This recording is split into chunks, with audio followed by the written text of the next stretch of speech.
at me! Look at me! Oh, please! Walk towards me! It was to come to the pub and I was in a pub. What pub was that, lovely? Got into my brother's van and then leaned on the window and then fell asleep. When a woman began an affair while still entangled in a committed relationship, her secret lover spiraled.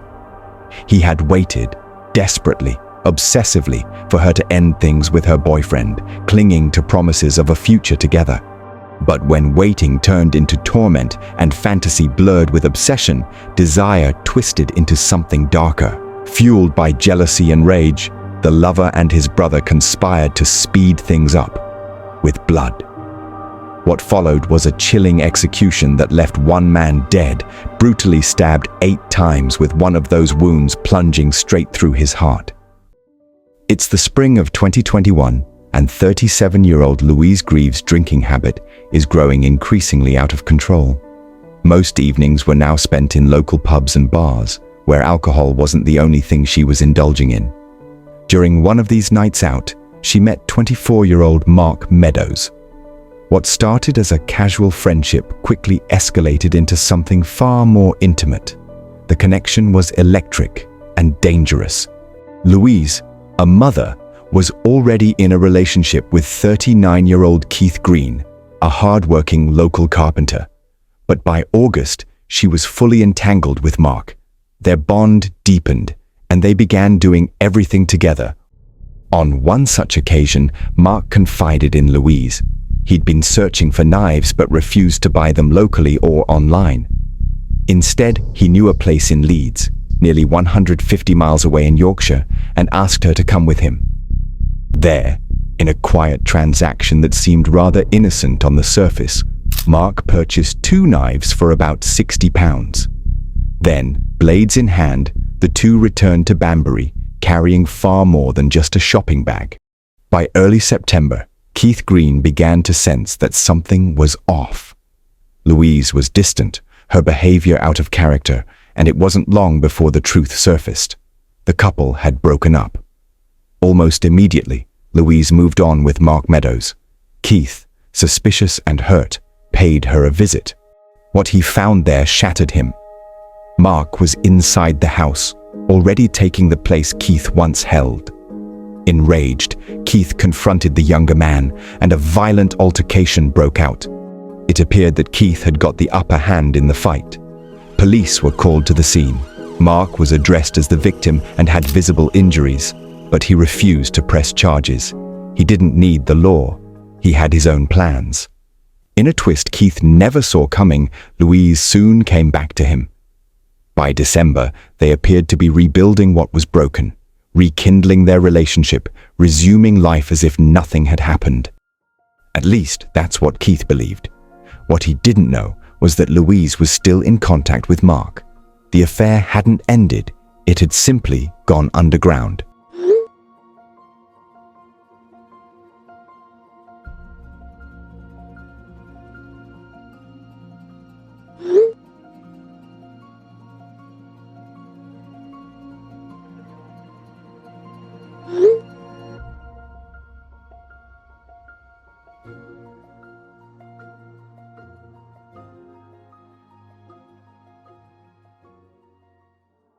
By January 2022, Mark Meadows' obsession with Louise had fully taken hold. She wasn't just a lover, she was his fixation, his purpose. Everything else faded into the background. His devotion ran so deep that he even documented it in a list of New Year's goals. Among the ordinary ambitions was one chilling entry: to be with Louise by Valentine's Day. It wasn't just a hope, it was a deadline, and he was willing to do whatever it took to make it happen.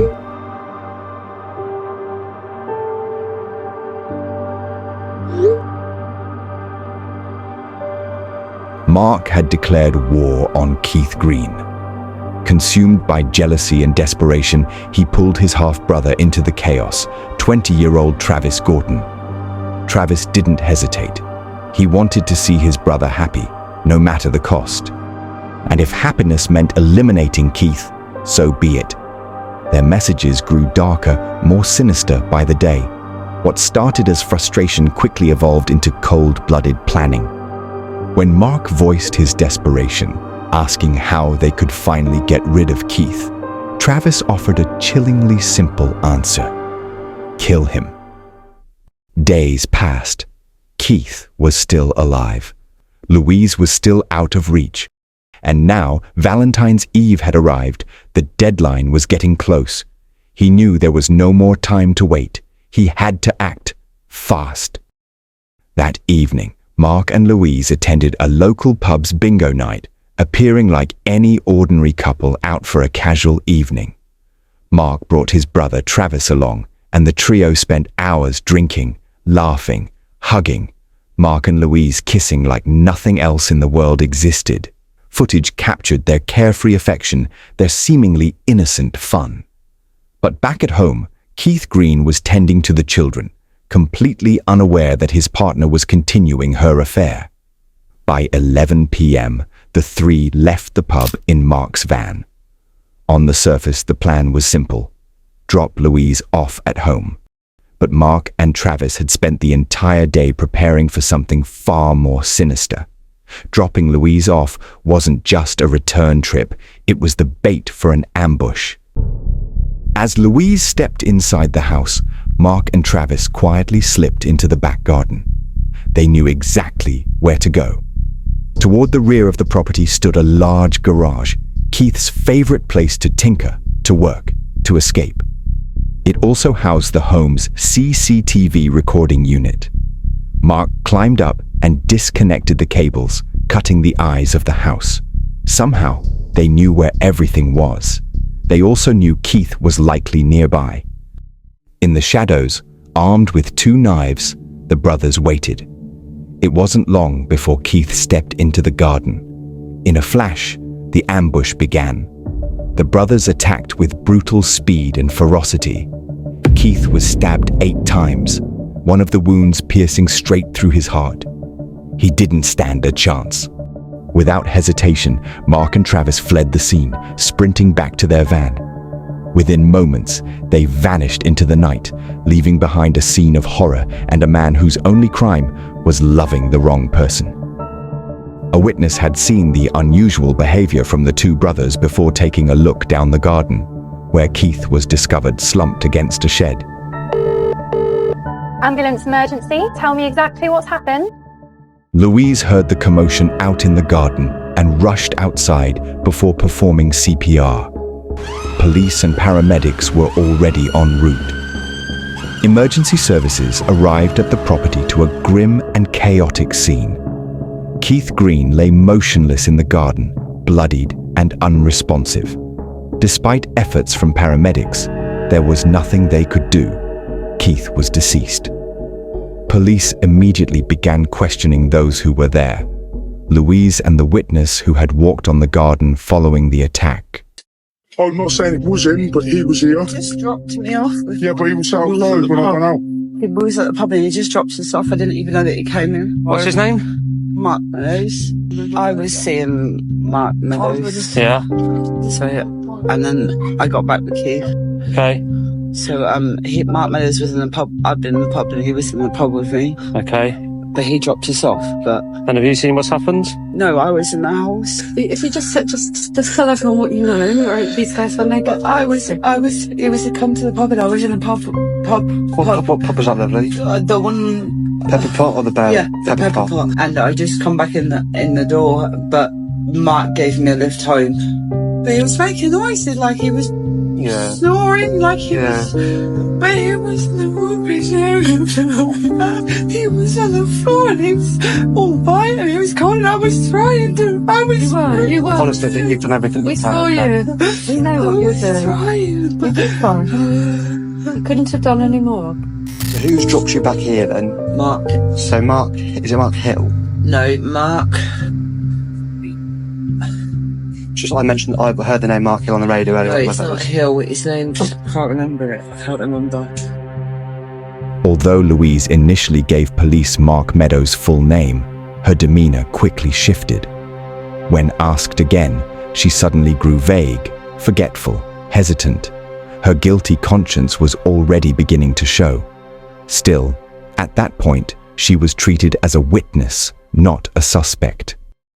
Meanwhile, Mark and Travis had wasted no time covering their tracks. As soon as they pulled up outside their home, they launched into a frenzied cleanup operation. One of the brothers lifted a drainage grate and slipped a knife inside. Then, inside the house, they dismantled a speaker, creating a hiding spot for the second knife, along with Mark's blood-soaked trainers. They threw clothes in the washing machine and took quick showers. Every move was fast, rehearsed, almost mechanical. But time was not on their side. From the moment Louise uttered Mark's name to police, the net had begun tightening. Armed officers were already closing in. And approximately 2 hours after the brutal murder of Keith Green, the brothers' home was surrounded. Oh, Billy! I'm pretty number up to the front door with nothing in your hand! Do it now! Look at me! Look at me! Oh, please! Walk towards me! Walk towards me! I've got it. Keep walking. Face me! Look at me! Keep walking. Come round the corner. Put your hands against the wall. Yeah. Put your hands on your head.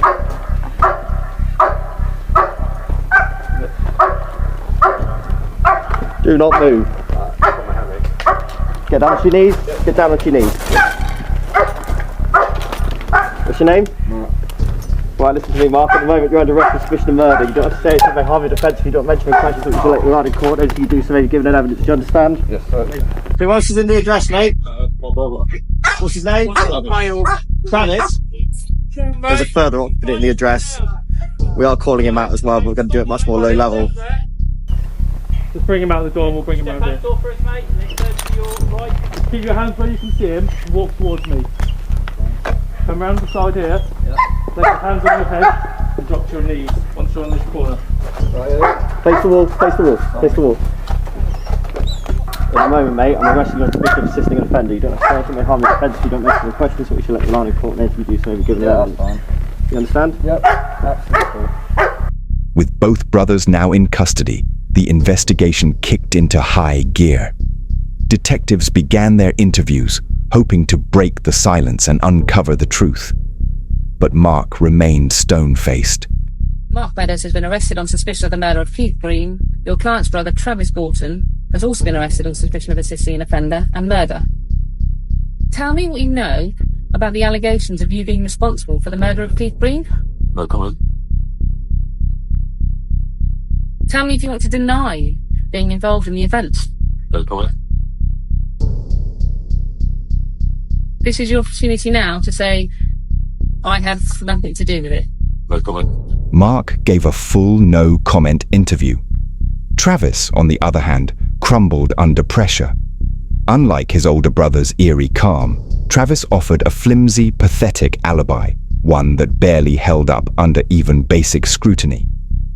We stayed up until last orders. I finished my second game of darts and then got into my brother's van and then leaned on the window and then fell asleep. Were you still awake when your brother got in the van? No. Okay. I don't recall him getting in the van or starting the van or starting to drive. Okay. But I hadn't slept for about 2 days before that, so my body was kind of just starting to give up on me. As the investigation progressed, the evidence stacked heavily against anything Travis claimed, and both brothers were swiftly remanded into custody. But the case was far from over. Back at the crime scene, a crucial discovery changed everything. When Keith Green's body was carefully moved, officers uncovered a phone lying beneath him.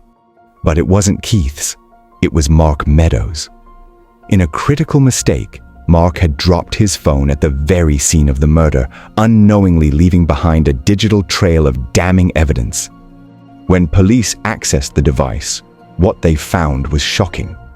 Messages between Mark and Travis revealed chilling levels of premeditation, but what stunned investigators even more were the messages between Mark and Louise. The messages exposed the full scope of Louise's affair, leading police to reconsider her role.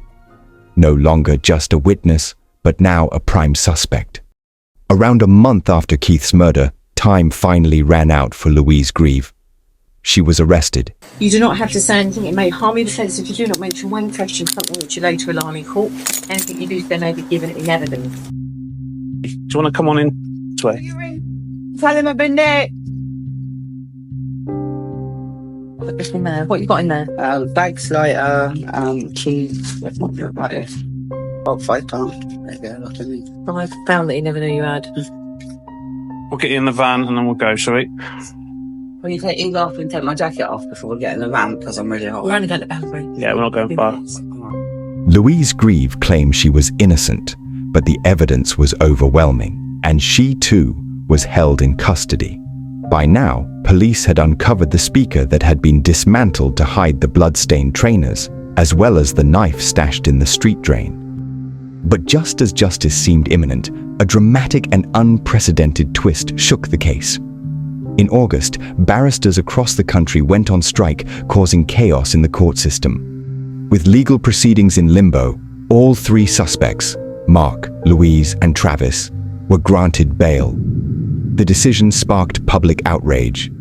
Despite strict bail conditions prohibiting contact, multiple sources reported that Mark and Louise were frequently seen together, defying the court's orders as if nothing had changed. Then came the trial, and with it, two moments rarely, if ever, seen in British legal history. In the middle of proceedings, Mark Meadows had the audacity to get down on one knee and propose to Louise Grieve in court. Gasps filled the courtroom. But the shock didn't end there. During sentencing, a devastating error occurred. The jury initially delivered a not guilty verdict for Travis Gorton, but almost immediately, it became clear that a mistake had been made. In a rare and extraordinary reversal, the verdict was corrected. Travis was guilty of murder. Stunned, Travis stood in the dock, tears streaming down his face in disbelief. He was sentenced to life imprisonment with a minimum term of 17 years. Louise Grieve was found guilty of manslaughter. For her enabling role in the deadly conspiracy, she was sentenced to 8 years in prison. Mark Meadows, the man who had turned obsession into murder, was found guilty of Keith Green's murder. He received a life sentence with a minimum term of 24 years before he is eligible for parole. And in a final twist, a young girl who cannot be named for legal reasons was also found guilty. For assisting in the murder, she was handed a 2 year sentence.